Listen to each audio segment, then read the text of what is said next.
First of all, the idea of coming together and celebrating 10 years, right? Celebrating the fact that for a number of years, there have been individuals gathering to think about the nonprofit arena and how to continue to strengthen it. And really that is about strengthening our people, strengthening our communities.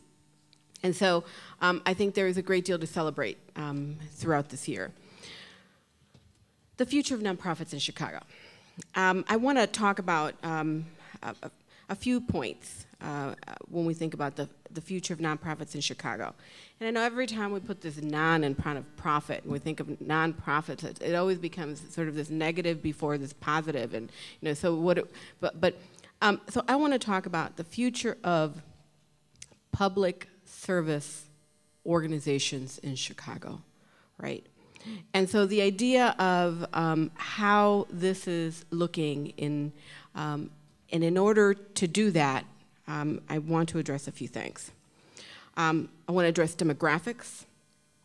And so if you look around, our communities just here in just the UIC area within the last 10 years has really changed.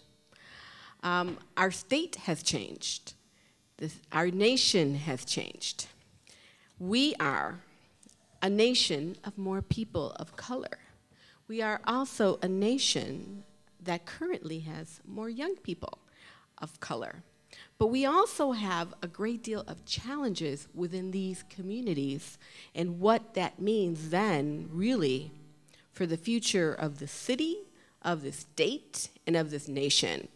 And so I think the public sector organizations become that much more important and that much more significant to the well-being of our nation. I truly believe that. Right now, Latinos have accounted for about 56% of the nation's growth in the past decade, in 10 years. 56% of the nation's growth. Within that growth, keep in mind that children ages 17 and younger were 17.1 million of them Latinos. 17 and younger. So what does that mean for the future of the public sector? So I want to think about that. The other thing I want to talk about is innovation.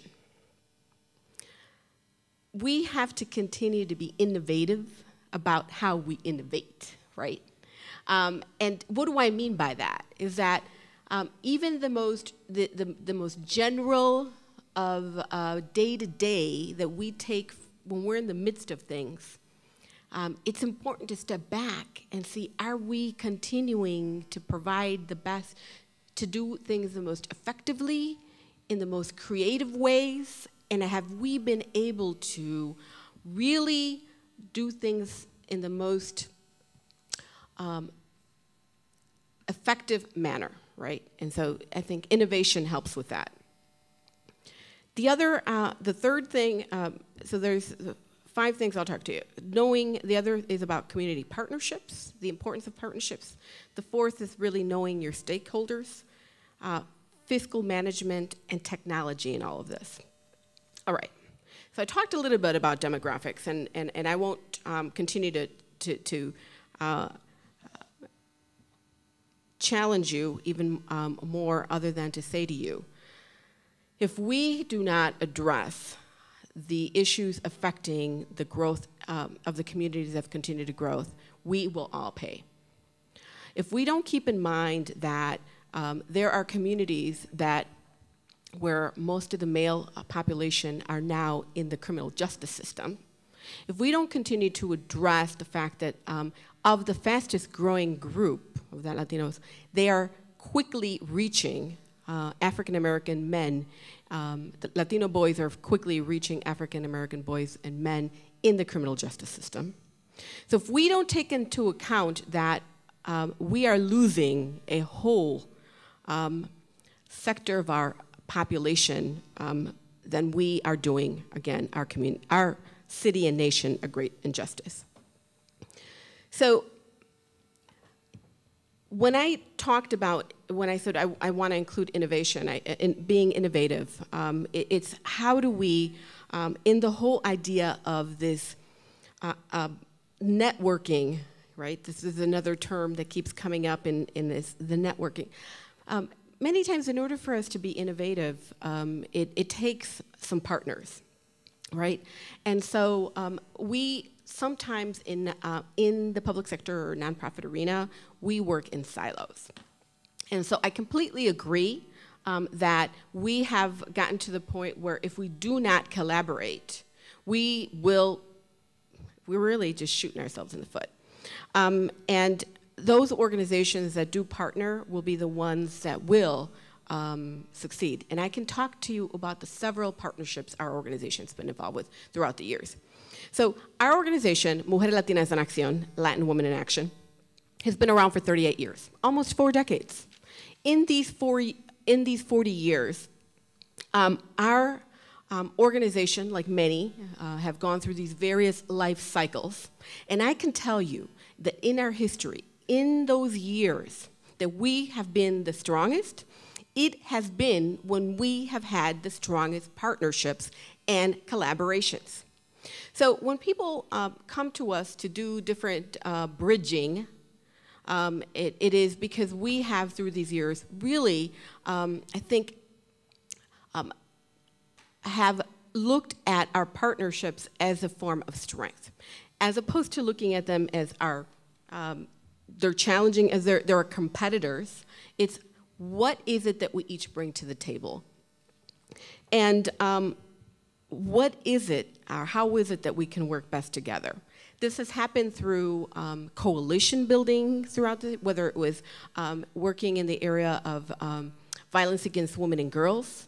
This has been in the area of assuring that there were adequate services in our community.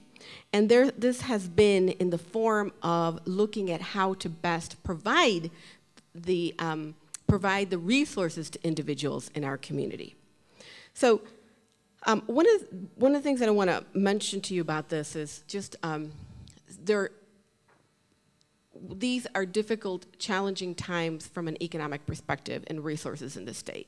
And so the nonprofit organizations have gotten to the point where we have to be diversified.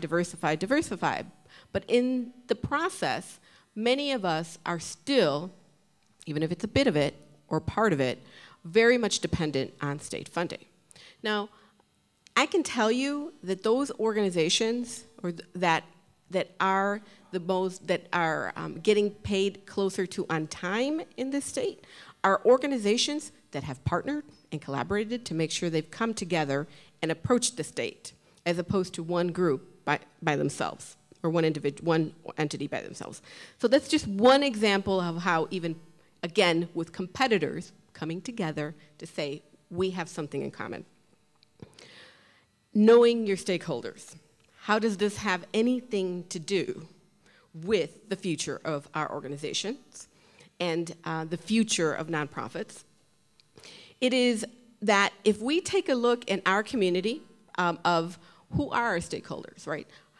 We have individuals who have been clients of our organization. We have past board members of our organization. We have elected officials who can be considered stakeholders. But how is it that we can include them? How is it that we can inform them? And how is it that we can hold them accountable and us accountable to them? Continues to be one of the very most important things that I think we can do as a nonprofit arena. What do I mean by this? So we have in our organization, one of the most active sectors or volunteers are young professionals. These are young Latinas, most of whom have just started their career, who are the most active and involved and best fundraisers that you can imagine. Now, just a few years ago, we were looking at how is it that we can, if we are such a young community, so again, how is it that we can include more folks? And what we were finding is that the young the young professionals who were hungry to get involved were many times the ones who had nowhere to be involved with. There weren't any, if they got involved with the board or they were the ones that weren't necessarily around the table.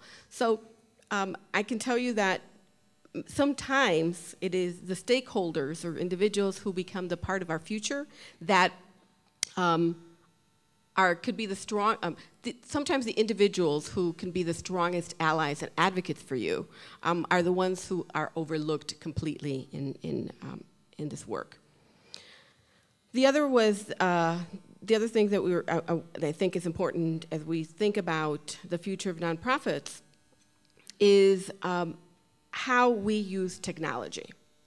So a couple weeks ago, we had a conference, the first Women's Latina Leadership Conference, that was about a week and a half prior to the event, sold out. It's a great problem, right? But we were getting folks who were saying, I really want to be a part of this. I can't believe, can't you get me in?